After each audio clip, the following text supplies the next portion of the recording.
பிள்ளைகளே, உங்கள் யாவருக்கும் இயேசுவின் நாமத்தினால இன்றைக்கான வெற்றியின் வார்த்தைக்கு உங்கள் அன்புடன் அழைக்கிறேன்.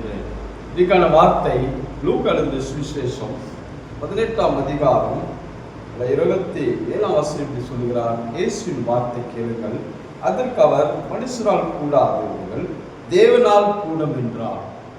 மனுஷனால் கூடாதது ஆனால் தேவனால் கூடும். இயேசு சொன்ன ஒரு வார்த்தை. இன்னைக்கு நம்முடைய வாழ்க்கையில எதெல்லாம் நம்மளால கூடாது, முடியாது, நடக்காது என்று ஒருவேளை நீங்கள நான் நினைத்திருக்கலாம். ஆனால் இயேசுடைய வார்த்தை என்றால் தேவனால் எல்லாம் கூடும், தேவனால் எல்லாம் ஆகும். தேவனால் கூடாதது ஒன்றுமில்லை.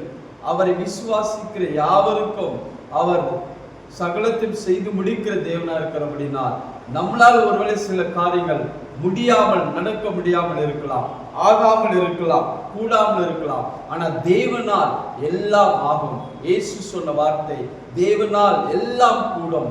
தேவனை விசுவாசிக்கிற யாவருக்கும் ஆகும் என்று வேதம் சொல்கிறது. தேவனால் கூடாத காரியம் ஒன்றுமில்லை. நீங்கள் விசுவாசித்தால் எல்லாம் நடக்கும்.